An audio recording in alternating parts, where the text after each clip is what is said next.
श्री आशुतोष जी महाराज द्वारा संचालित दिव्य ज्योति जागृति संस्थान और साहित्य एवं सांस्कृतिक परिषद चौधरी चरण सिंह विश्वविद्यालय द्वारा क्रांति दिवस के उपलक्ष्य में 1857 की क्रांति पर आधारित यूनिवर्सिटी के नेताजी सुभाष चंद्र ऑडिटोरियम में एक विलक्षण कार्यक्रम का आयोजन किया गया। कार्यक्रम का शुभारंभ संयोजिका साध्वी लोकेशा भारती जी ने दीप जलाकर किया।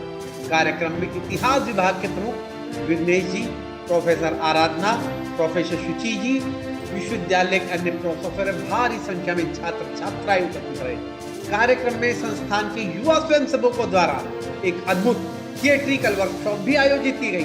नृत्य व नाटक मंचन द्वारा वर्कशॉप में सशक्त भारत के निर्माण में क्रांतिकारियों के बलिदानों को बड़े ही प्रभावी ढंग से दर्शाया गया, जिसका उद्देश्य युवाओं के हृदय में देशभक्ति को पुनः जागृत करना व मार्ग प्रशस्त करके दिशा दशा में परिवर्तन करना रहा। वर्कशॉप के माध्यम से संस्थान ने भारत की महान संस्कृति को अभिव्यक्त किया तथा असंख्य युवाओं के भीतर गौरवान्वित भारतीय भावों को जागृत किया।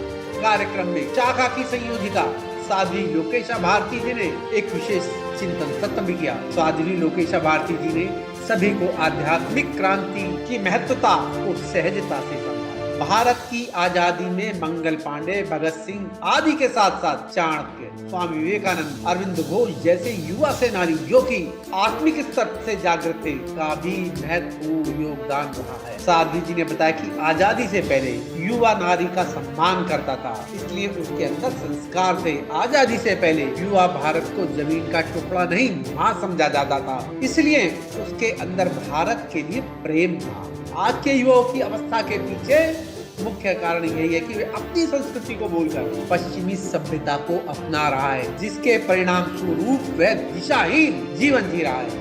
इसका सीधा प्रभाव राष्ट्र पर भी पड़ रहा है। राष्ट्र सामाजिक, राजनीतिक, आर्थिक एवं शैक्षिक स्तर पर कमजोर हो रहा है।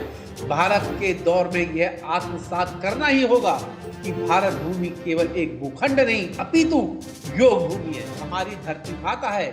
एकमात्र भारत ही ऐसा राष्ट्र है जहां से सदा शांति का संदेश दिया गया, जिसका चुनाव स्वयं ईश्वर ने धरती पर अवतार धारण करने हेतु किया। अतः इस महान गौरव की रक्षा करना हमारा दृढ़ संकल्प होना चाहिए। इसलिए इस समय की मांग है कि प्रत्येक भारतीय अपनी संस्कृति को जीवन में पुनः धारण कर वसुधैव कुटुंबकम के भावों को क्रियान्वयन कर दिखलाए। कार्यक्रम में साध्वी लोकेशा भारती जी के प्रवचन से सभी लोग बहुत प्रफुल्लित थे। सभी ने दिव्य ज्योति संस्थान का आभार व्यक्त किया।